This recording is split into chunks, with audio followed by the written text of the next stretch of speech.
Buenas tardes, amados hermanos. Teniendo la continuación de los estudios que veníamos considerando acerca de la vida de Salomón, y después de haber leído la lectura recomendada para antes de esta enseñanza, quisiera que podamos orar y pedirle al Señor que nos ayude. Señor y Padre nuestro, queremos darte las gracias una vez más por tu bondad derramada sobre nosotros este día, por habernos visitado por medio de tu palabra y en el poder de tu Espíritu Santo, para poder iluminarnos en cuanto a las enseñanzas de esta y al trato con nuestra vida. Padre bueno, queremos agradecerte también el hecho de que tú hayas permitido que pudiéramos acercarnos a ti en adoración para poder traerte nuestras alabanzas, así como también nuestros sacrificios espirituales. Y en este tiempo, en esta tarde, quisiéramos, Señor, también darte gracias porque aún este tiempo tú nos los concedes junto a ti. Queremos pedirte, oh Señor, que tú nos ayudes a entender, que tú nos ayudes a aplicar y que tú nos ayudes, Señor, a atesorar y a abrazar tus enseñanzas para nosotros. Que esta tu palabra sea de gran provecho para nosotros y que tú, Señor, hagas la obra por el cual tú la envías. Te rogamos, Señor, que seas con nosotros y que nos ayudes. En el nombre de Cristo te lo rogamos con acción de gracias. Amén. Como dijimos, hermanos, entonces, estamos en este quinto estudio acerca de la vida de Salomón. Y hoy vamos a detenernos a hablar un poco acerca del corazón, lo que significa bien en la misma enseñanza de este rey Salomón en su libro Eclesiastés, capítulo 4, versículo 23, acerca de la advertencia de guardar el corazón, porque de él mana todo lo que es nuestra vida. Así que vamos a tocar un poco acerca de esto, acerca de guardar nuestro corazón. ¿Y guardarlo de qué precisamente? Pues bien, en contexto de lo que veníamos viendo acerca de la vida de él, guardar el corazón del amor a las riquezas, guardar el corazón de los placeres y guardar el corazón de la grandeza. En un reino con la característica como el de Salomón, que estaba marcado por la paz, como bien veníamos repitiendo seguidamente durante estos estudios, marcado por la tranquilidad, marcado por la alegría de sus súbditos, donde todos podían tener trabajo, todos podían tener bienes, donde no había amenazas, donde no había tampoco ningún adversario al cual temer. Y aún Dios mostraba por encima de todas estas cosas su sonrisa sobre ellos, manifestando su presencia en medio de ellos. La pregunta es la siguiente: ¿quién pudiera sospechar que este rey pudiera caer y andar en lo más bajo? Y que su poderoso, rico y admirado reino fuese roto en algún momento, fuese dividido, o fuese agotado o empobrecida sus riquezas y quitada su gloria. Nadie esperaría un final así. ¿Y pero qué fue lo que pasó? ¿Quién pudo entrar y llevar al rey a tal condición y provocar esa división y esa debilidad en ese reino? Y que perdiese él su gran riqueza, su grandeza. Qué ejército terrible, qué fuerza militar pudo venir para hacer semejante destrozo en la nación más floreciente de aquella época. Y la verdad es que no vino ningún gran ejército. No vino ni siquiera, ni entró siquiera un comando especial de soldados de élite. Ese enemigo estaba dentro de las fronteras, aún dentro del palacio. El enemigo que provocó esa tragedia fue el corazón del propio rey Salomón. Esto es lo que nos inclina, perdón, esto es lo que nos indica a nosotros, allí en Primera de Reyes capítulo 11, versículo del 1 al 10. Su corazón ya no estaba con Dios como lo estaba antes. Él se inclinó a los ídolos, se apartó de Dios, no estaba ya dedicado a Él. Su amor eran otras cosas y no su Dios y su Señor. Ese cambio bajo la caída de Salomón y la división de ese rico y poderoso reino fue algo real. Esto no, nos es dado como ejemplo a nosotros y referencia para que nosotros podamos tomar en serio lo que hay y sale del corazón. Y hablamos de la misma importancia de ello y cómo debemos esforzarnos en conocerlo y cómo cuidarlo también, que no es una tarea precisamente fácil para cada uno de nosotros. Y mencionamos que una de las maneras es por las decisiones que nosotros tomamos en el día a día. ¿Se acuerdan? Las decisiones nos llevan a un punto y en ese punto nuestro corazón es influenciado para bien o para mal. Así pasó con Salomón y así pasa también con nosotros. Para tratar con nuestro corazón tenemos que tomarnos en serio las propias decisiones que nosotros tomamos diariamente. Miremos otra cuestión acerca del cuidado de nuestro corazón. Planteamos la cuestión según el ejemplo de Salomón. Primera de Reyes, capítulo 3, versículo 13. Nos dice que en aquella noche tan especial en Gabaón que marcó su vida, pues Dios vino a ofrecerle lo que quisiera. Dios prometió añadirle a la sabiduría que él había pedido a Dios, gloria y también riquezas, según el versículo 11, cosas que Salomón no le había pedido a Dios. Pues bien, se nos resume en el capítulo 10, versículo 14, la cantidad de oro que recibía por impuestos y grandes sumas de regalos que le traían a él. Eran elevadísimas. 22, nada más y nada menos que 22 toneladas, más objetos preciosos en gran cantidad. Luego en el versículo 16 y 17, los escudos que hizo, de oro, unos 500 escudos, estos utensilios para la guerra, recubiertos de kilos de oro, que Salomón nunca llegó a utilizar. No le hicieron falta. Esos eran para adornar su casa, para tenerlos colgados. Su trono, por ejemplo, según el versículo 18 y 20, era de unas características y de también fabricado con una cantidad de oro inmenso. Ningún otro rey tenía nada igual. Y toda la vajilla y la cubertería era un derroche de oro por todas partes, según el versículo 21. Y aquí se aclara que no se usaba la plata, pues en ese tiempo no tenía casi valor alguno, según el versículo 27. Contaba, nos dice el versículo 22, con una flota de barcos que hacía un viaje cada 3 años a España para hacerse de oro y plata y por el camino adquiría esos artículos y objetos de lujo. Nadie tenía tanto, ni había acumulado una cantidad tan enorme de riqueza como el rey Salomón. Y mucha gente le traía todas estas cosas preciosas como regalo. Además de caballos y carros, según el versículo 26, era un negocio para armarse de todos estos medios para la guerra. Toda esta opulencia, todo este derroche de riquezas y de grandeza, de gloria, del mundo, esta idea y afán de acumular tanto, nos preguntamos si es compatible con temer a Dios y tener un corazón humillado ante Dios y servirle. ¿Esto es compatible con servir a Dios, con tener comunión con Dios y tratar con el pecado de uno? Alguien dijo lo siguiente: cuanto más tenemos, más fácilmente pensamos que poseemos lo que necesitamos sin Dios. El prestarse para acumular tanto oro, tantos bienes, no podía ser indicación que estaba inclinándose por un camino peligroso. Este deseo de acumular no podía empezar a controlar el corazón de Salomón.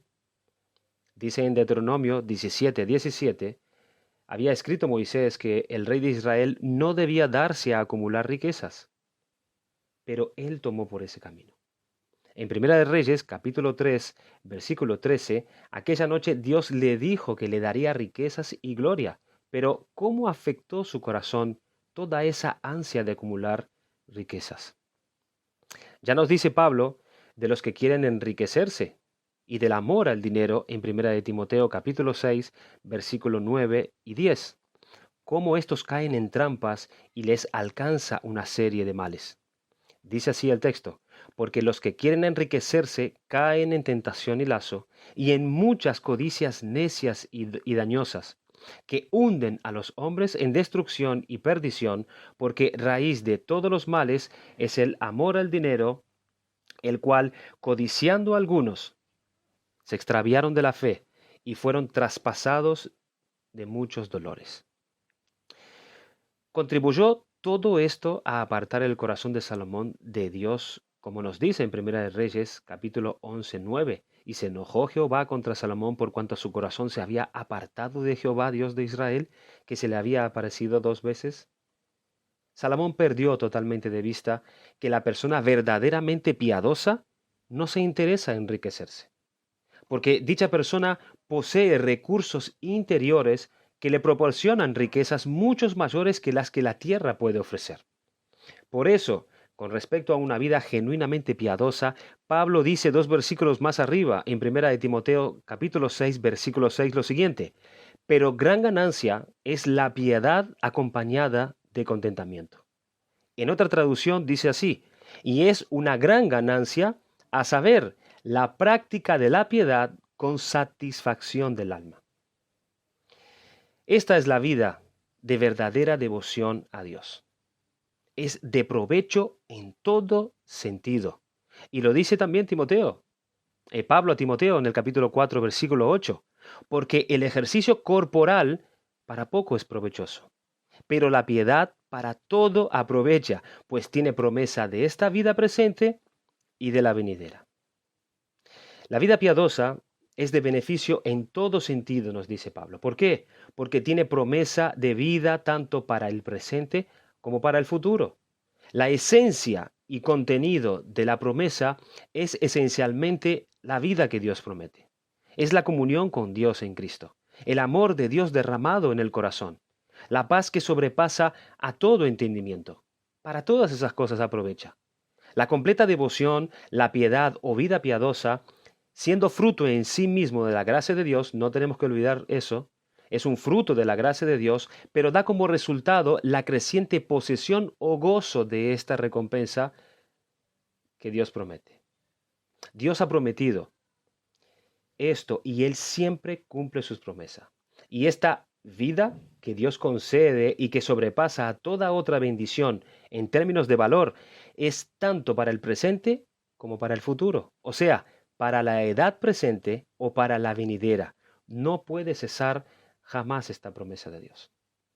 Y esta vida cristiana, esta vida de piedad, ¿de dónde procede? Pues esta vida cristiana, esta vida de piedad, mana de la fuente de la satisfacción del alma. El individuo verdaderamente piadoso, éste tiene paz con Dios. Éste tiene gozo espiritual, tiene seguridad de salvación. Tiene la convicción de que a los que aman a Dios, todas las cosas ayudan a bien. Esto es, a los que conforme al propósito suyo son llamados. Por eso, no siente necesidad de muchos bienes terrenales guardados para muchos años, que no pueden satisfacer el alma, sino que está contento con lo que tiene hoy. ¿Y por qué es así? Porque las posesiones terrenales, escuchen hermanos, las posesiones terrenales no pertenecen al alma. No han sido creadas para la satisfacción del alma. Las posesiones terrenales le pertenecen a la carne, que a su vez nos llenan de gratitud hacia Dios por dárnosla, que a su vez llevan nuestras mentes y nuestras meditaciones a Dios, y en Dios y solo en Dios encontramos satisfacción para nuestras almas. Lo que es claro del hecho de que nada trajimos al mundo, así como es evidente que nada podemos sacar de él. Estaría pensando Pablo al escribir esto en las palabras de Job, en Job 1:21, cuando él escribió: desnudo salí del vientre de mi madre y desnudo volveré allá. O como también el propio Salomón escribió en su libro Eclesiastés capítulo 5, versículos 15 y 16, lo siguiente: como salió del vientre de su madre, desnudo, así vuelve, yéndose tal como vino, y nada tiene de su trabajo para llevar en su mano. Este también es un gran mal, que como vino, así haya de volver. ¿Y de qué le aprovechó trabajar en vano? Salomón, el mismo Salomón, era consciente de su propio error. Esta vida cristiana, descrita en la Biblia por Cristo y por los apóstoles, esta vida de piedad, mana de la fuente de la satisfacción del alma. Y como las posesiones terrenales no pertenecen al alma, como Agustín de Hipona podemos decir igualmente con él: nos hiciste para ti, y nuestro corazón o nuestra alma está inquieta hasta que descanse en ti. A continuación, de la extraordinaria riqueza de Salomón se nos lleva a mencionar lo de sus esposas. Capítulo 11, versículos del 1 al 3. la cantidad de mujeres a las que Salomón se unió.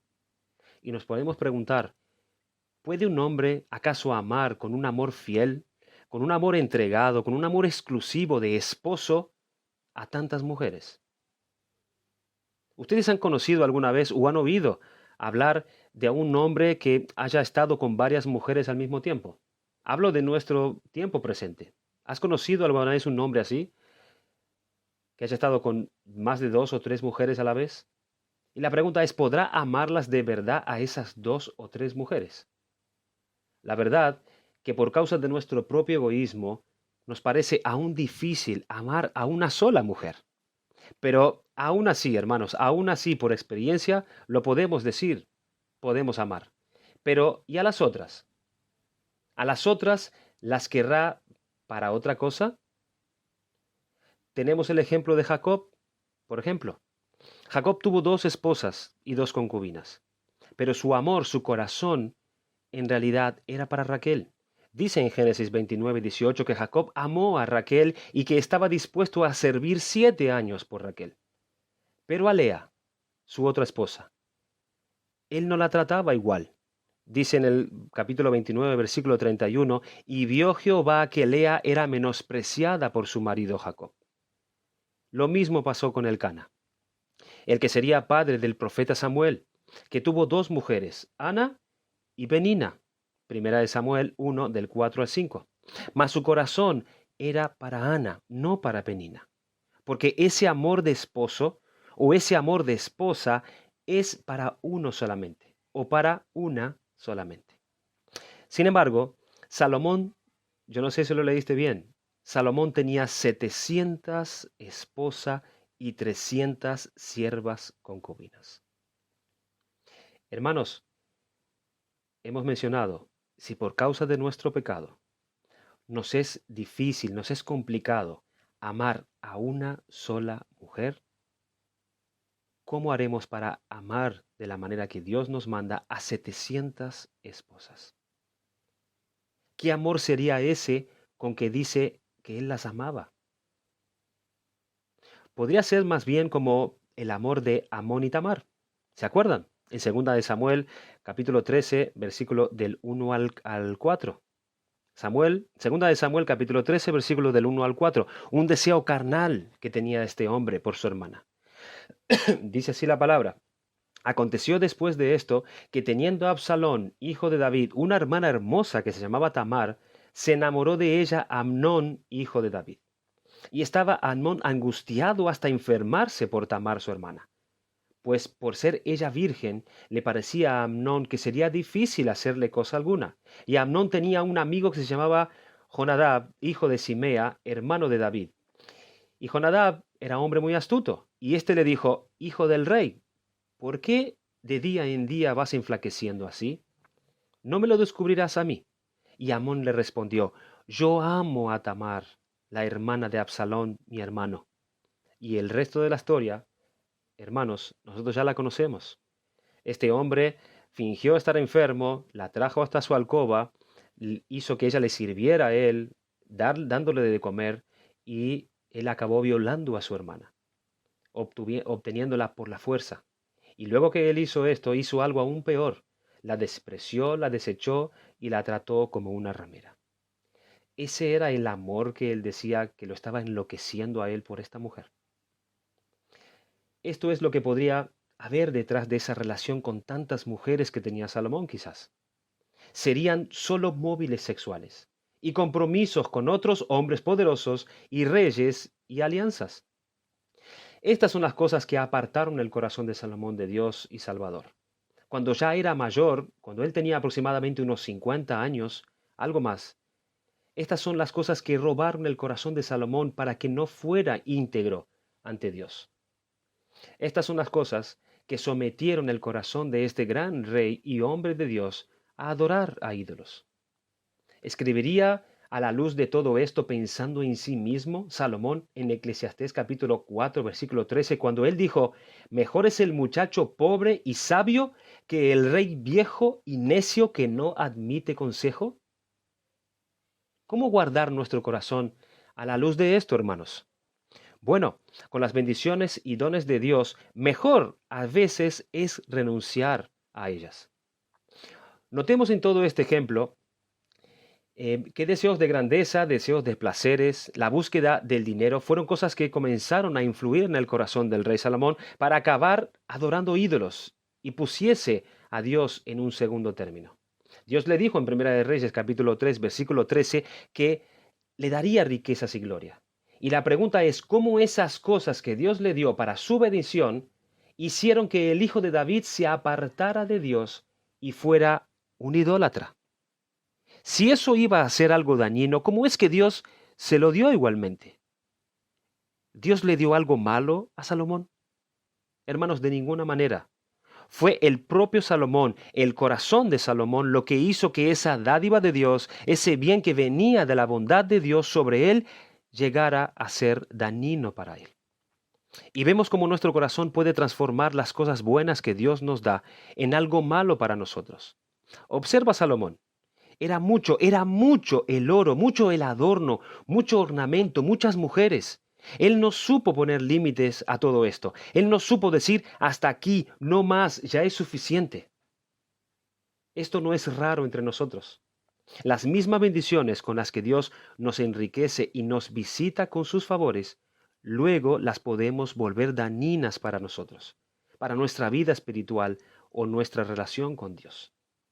Por ejemplo, aquí tenemos a un hermano que buscaba un trabajo y pedía a Dios tal cosa. Y él llevaba tiempo pidiendo a Dios por un trabajo, orando a Dios. Pero después que Dios se le concedió, con el tiempo se mete en el trabajo de tal manera que ya no anda ni se esfuerza para estar con Dios y para servir a Dios como antes lo hacía. Y la pregunta es, ¿el trabajo es malo? ¿Dios le dio algo malo a este hermano? Lo cierto es que eso que era bueno, su corazón lo ha ido transformando en algo que le sería dañino para él.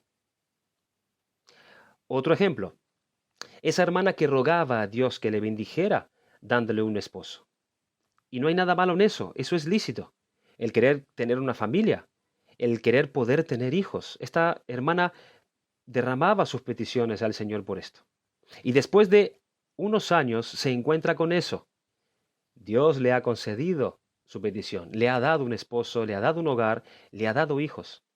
Pero junto con eso, empezamos a ver que ya ella se va distanciando de las reuniones, por ejemplo, de la iglesia, ya no participa de las reuniones de oración con frecuencia como antes, no se esfuerza para estar con la iglesia, para animar a otros, para orar, para estar presente en las reuniones los domingos, así como lo hacía cuando ella no tenía ni esposo ni hijos.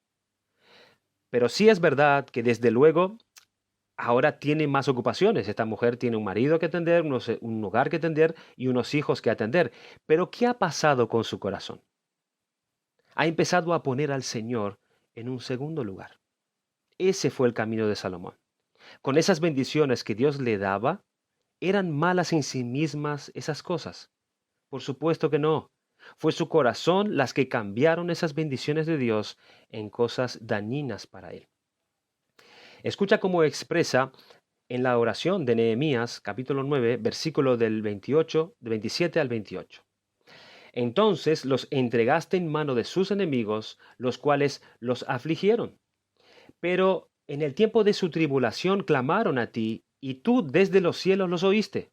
Y según tu gran misericordia les enviaste libertadores para que los salvasen de mano de sus enemigos.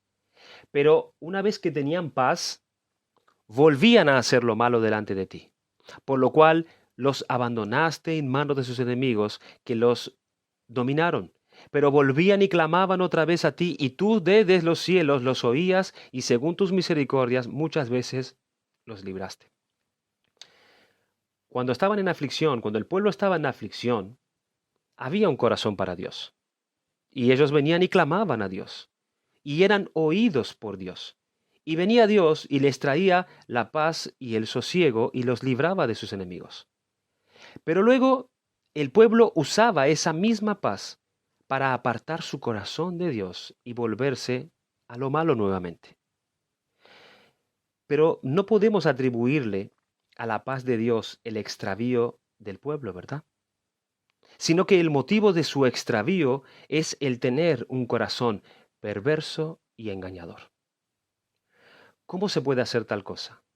¿Cómo se puede hacer que las bendiciones y favores de Dios se vuelvan en aquello que daña nuestro corazón y nos aleja de Dios?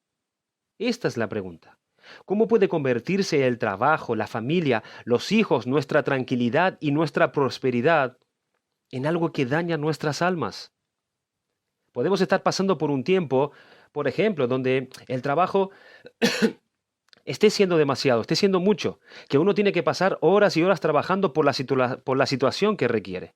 Y pedimos a Dios por descanso. Vamos y le decimos, Señor, si me dieras la oportunidad de tener tiempo para descansar, tiempo para recuperar mis fuerzas, yo te aseguro, Señor, que aún invertiría ese tiempo para estudiar más tu palabra, recuperar más el tiempo perdido en estar en oración delante de ti, visitar más a los hermanos que están necesitados y tratar de suplir. Y viene Dios y nos concede ese descanso. Pero ¿qué pasa con ese tiempo precioso que Dios nos concede? Quizás los primeros días empezamos a aprovechar bien el tiempo, pero luego, al cabo de poco tiempo, terminamos quizás descansando de más, terminamos perezosos, terminamos ociosos y aún invirtiendo el tiempo solamente en nuestros placeres carnales. Y lo que es peor, ocupamos el tiempo concedido por Dios en hacer cosas que a Dios le aborrece, como por ejemplo visitar lugares que no debemos, visitar páginas que no debemos y comer y beber de una manera que no debemos. La pregunta es, ¿debemos echarle la culpa al tiempo concedido por Dios a esta ruina? Hermanos, incluso la prosperidad de nuestro país se puede convertir para algunos inmigrantes, algunos que vienen de afuera, de Cuba, de Venezuela o de cualquier otra parte de Sudamérica o de algún lado, puede convertirse en algo dañino para ellos. Nos dicen cómo en su tierra ellos perseveraban en la adoración a Dios, perseveraban en buscar a Dios y servir a Dios cuando ellos estaban quizás en una situación más precaria. Pero ¿qué pasó? Llegaron a España y ahora ya no es así. Su manera de estar con Dios ya no es igual. Y podemos hablar con estas personas y nos pueden dar buenas excusas para ese cambio. La prosperidad los ha hecho cambiar. Pero, ¿qué podría decir Salomón como excusa para seguir buscando dinero y riquezas de esa manera? Y mujeres y compromisos con la gente del mundo. Así podemos también nosotros. Podemos justificar ese cambio con Dios por causa de los cuidados de las cosas de aquí. Hermanos, no perdamos de vista el patrón de Salomón. Cada vez se aferraba más a las bendiciones que Dios le había dado. Ese querer acumular, desear más de placeres, dinero, de grandeza y el lujo. Esa era señal del peligro que estaba caminando en su corazón. Así también nosotros podemos cegarnos para con el trabajo y lo que éste nos ofrece también como un disfrute de posesión más elevada, comodidad, prestigio, adquirir más cosas, dinero, o con nuestros propios hijos también, que los vamos colocando cada vez más en el centro, en el principal foco de la prioridad. De esa forma, el corazón ya no mira a Dios como antes cuando no disfrutaba indebidamente de esas bendiciones y favores de Dios. Este ha sido el sutil cambio no de Dios, sino las bendiciones de Dios el objetivo principal. Salomón mismo escribió en Proverbios capítulo 4, versículo 23, como hemos ya mencionado, con toda diligencia, guarda tu corazón, porque de él brotan los manantiales de la vida. El puritano John Flavel comenta en su libro Guarda tu corazón lo siguiente. Por guardar el corazón, hemos de entender el uso diligente y constante de todos los medios santos que existen para preservar el alma del pecado y mantener su dulce y libre comunión con Dios. Lo voy a leer de nuevo por si no me prestaste atención. Escúchame. Guardar el corazón, hemos de entender el uso diligente y constante de todos los medios santos que existen para preservar el alma del pecado y mantener su dulce y libre comunión con Dios. Decimos constante porque la razón que se da en el versículo extiende el deber de cuidar el corazón a todos los estados y condiciones de la vida cristiana y hace que siempre sea obligatorio. Es algo obligatorio. Si el corazón debe guardarse porque de él fluyen todos los asuntos de la vida, entonces mientras esos asuntos de la vida sigan fluyendo de él, estaremos obligados a guardarlo en todo tiempo. Lavater, otro puritano, dice lo siguiente. Él compara el texto con una guarnición sitiada, acosada por muchos enemigos en el exterior y con peligro de ser entregada desde dentro por los ciudadanos traicioneros que hay en ella. El peligro es desde fuera y el peligro también es desde dentro. Los soldados tienen que vigilar este peligro o sufrirán el dolor de la muerte.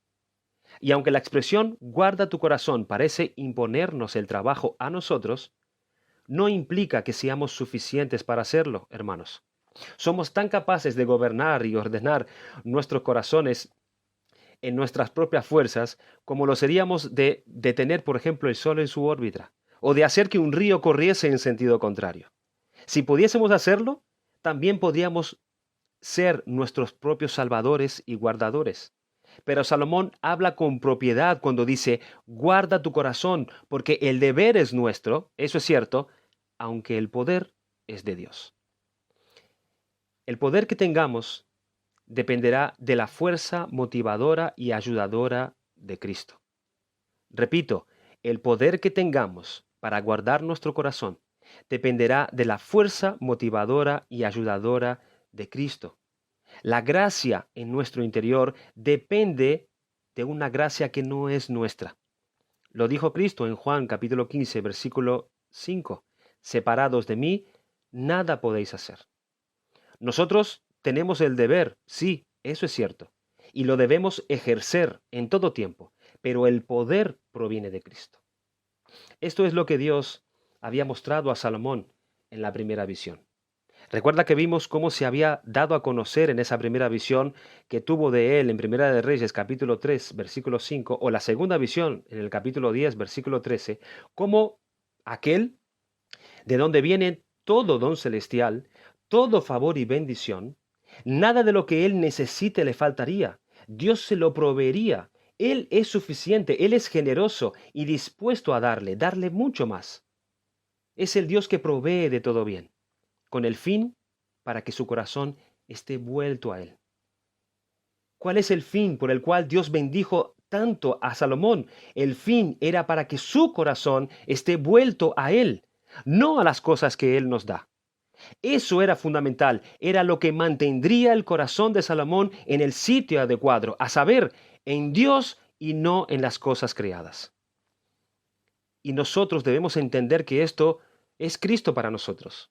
Es la mayor de las bendiciones de Dios para nosotros, es Jesucristo su Hijo.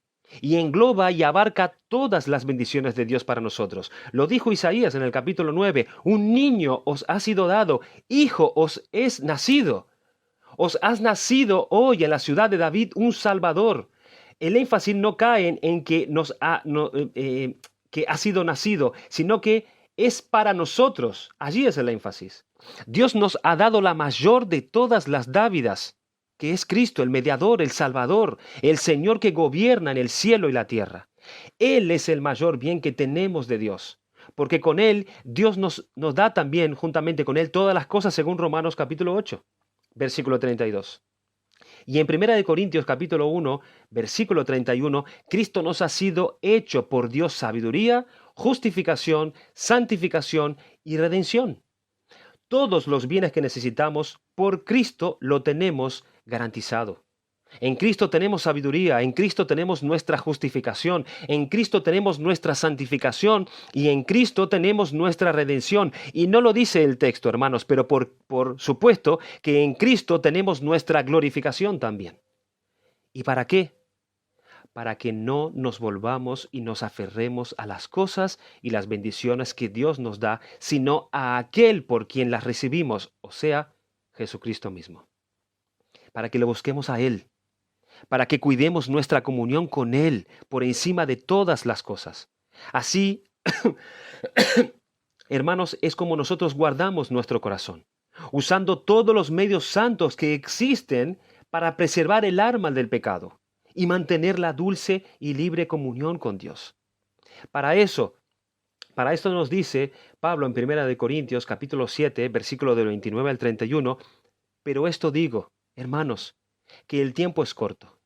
Resta pues que los que tienen esposa sean como si no la tuviesen, y los que lloran como si no llorasen, y los que se alegran como si no se alegrasen, y los que compran como si no poseyesen, y los que disfrutan de este mundo como si no lo disfrutasen, porque la apariencia de este mundo se pasa. Y el versículo 35 dice, esto lo digo para vuestro provecho, no para tender los lazos, sino para lo honesto y decente, y para que sin impedimento os acerquéis al Señor. Que aunque tengas esas bendiciones, sea como si no las tuvieses. ¿Para qué? Para que busques a Cristo y sirvas a Cristo y cuides de su obra y su adoración y te esfuerces en ello. Porque es Cristo quien te da todo esto para tu propio bien y para tu propio provecho. Así que hermanos, cuidémonos de que el matrimonio, la familia y lo que puedas tener no lo convirtamos en algo nocivo para nuestro corazón. Y Cristo mismo nos dice en Mateo capítulo 10, versículo 29, de cierto os digo que no hay ninguno que haya dejado casa, hermanos o hermanas, o padre o madre o mujer, hijos, tierras, por causa de mí y del Evangelio. Hermanos, puede ser que para guardar nuestro corazón tengamos que renunciar por un tiempo incluso a las bendiciones que Dios nos ha dado, para que no nos pase lo mismo que le pasó a Salomón, que esos dones y esos favores de Dios apartaron su corazón del Dios vivo y verdadero. Si estoy aferrado a estas cosas, podré perder el corazón. Y tienes que saber cuándo debes renunciar a todo eso, para que tu corazón no se aparte de Cristo. Pablo nos habla de esto también en 1 capítulo 9, 24. ¿No sabéis que los que corren en el estadio, todos a la verdad corren, pero uno solo se lleva el premio? Corred de tal manera que lo obtengáis. Todo aquel que lucha, de todo se abstiene. Ellos a la verdad para recibir una corona corruptible, pero nosotros una incorruptible. Así que yo de esta manera corro, no como la aventura.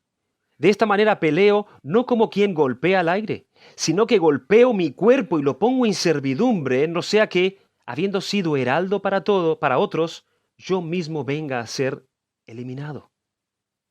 Hermanos, para andar con Cristo y que nuestro corazón se mantenga en el amor a Cristo y no en sus dones, debemos privarnos a veces aún de las bendiciones recibidas de Él. Porque nosotros no queremos que nos pase lo mismo que Salomón, que después de haber dicho a otros las maravillas y bendiciones de la vida con Cristo, nosotros mismos las perdamos. Así que no las bendiciones y dones que Cristo nos da, sino velar que nuestro corazón busque y sirva a Cristo y solamente a Cristo, quien nos da todas las cosas para que las disfrutemos, porque para eso nos la da, para que siendo Él y solamente Él el objeto de todo nuestro amor y toda nuestra admiración. Que el Señor los bendiga, hermanos. A Él sea la gloria. Que el Señor nos ayude.